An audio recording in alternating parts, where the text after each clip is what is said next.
everyone. I'm Oliva Newton-John. Welcome to the show. 20 years ago, Lagudi Das decided to change tracks. And it's put him back in touch with some old friends. Lagudi believes the way of the Bullock is the path to inner peace. In Krishna circles, Lagudi is known as a master of the Bullock Men. This is the Bullock's lot in a Krishna lifestyle. They are the beasts of burden. And as Lagudi will tell you, they're happiest when they're working. A tiny man with an enormous spirit. Lagudi Das is bursting with energy, enthusiasm and drive.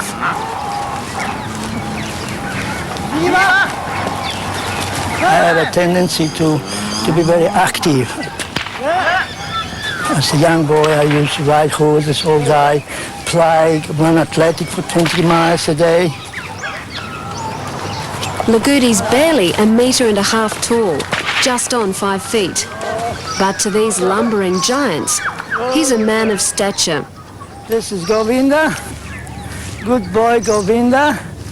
He's nice boy. First Bullock I yoke on this place, very quiet, and he teach other ones.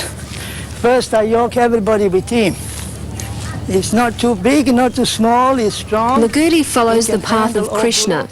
He and his bullocks belong to the Hare Krishna farming community near Wollongbar on Australia's New South Wales coast. I put the inside first, and then when I come here, I was 40-year-old, 42, so they said, please Lagudi, try to do something with bullocks, try to yoke them a little bit, try to show the people good example.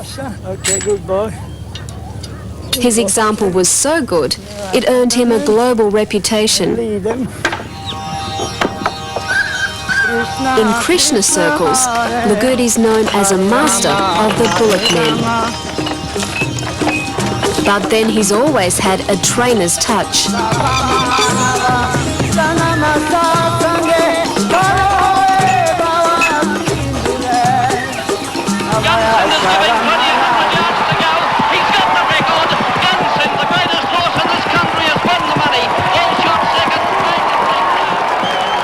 Far swifter than any working steer, the great Australian racehorse of the early 70s, Gunsind.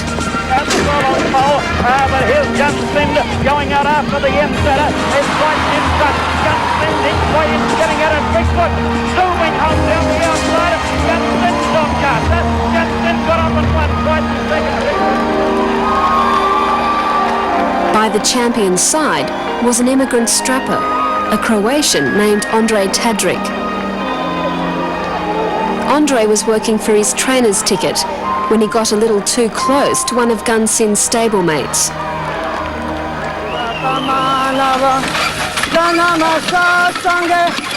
At the cost of a handful of teeth, Lagudi gained enlightenment.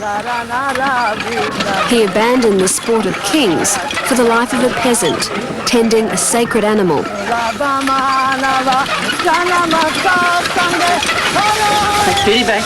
Back.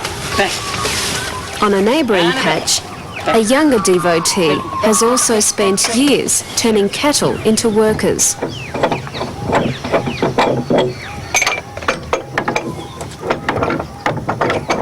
He's been at it a little longer than I have, and we both have our different techniques.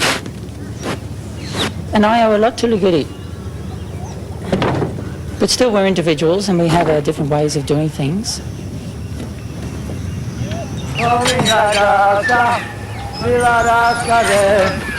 Lagudi is very systematic with his bullocks, and he doesn't let them get away with anything.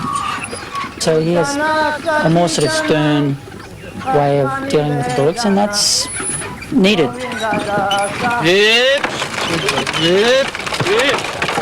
My way is not a very good way. I'm a little sentimental, but I get the job done. Good boy. You'd never guess that Gopinath is in his early 40s. He puts his well-being down to a strict vegetarian diet, worship, celibacy, and hard work. He spends just about every daylight hour with his bullocks. If your faith demands that you respect and revere these animals, then you think the last thing you should be doing is shackling them to a plough and driving them through a muddy field. But this is the bullock's lot in a Krishna lifestyle. They are the beasts of burden. And as Lagudi will tell you, they're happiest when they're working. Apart from a little honest toil, they do lead a pretty cushy life. They're the best fed cattle in the country. They're never going to end up in an abattoir. And if they really do put their back in, there's a very attractive retirement plan. Oh, Jagat. Jagat, I'm back here. This is the oldest bullock we have on the farm. Jagat Vasu, Lord of the Universe. Old Jagat's more the lord of leisure these days. He's old. In human terms, he's an arthritic 90-year-old. Jagat has a private paddock. Pretty old. You can hear his bones creak. And will be pampered for the rest of his life. He likes to keep to himself.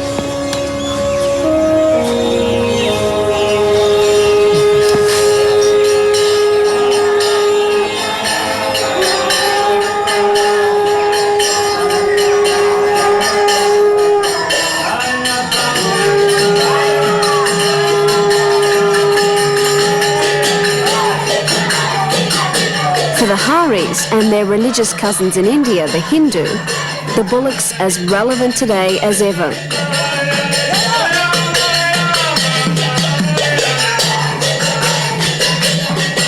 With the same passion they show in the field, Lagudi and Gopinath show up every day at dawn prayer ceremonies. The animals take their place among the other deities. They're given offerings of food and flowers.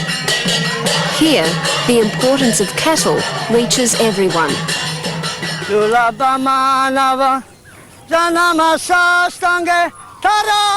though, take that spirit into the field, even though the bullocks have driven the farm towards self-sufficiency. Lagudi and Gopinath worry that when they pass, so too will their skills.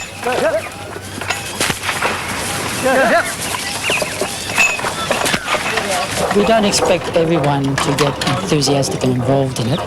They keep looking at it and thinking, oh, that looks like hard work. But for us, it's very enjoyable.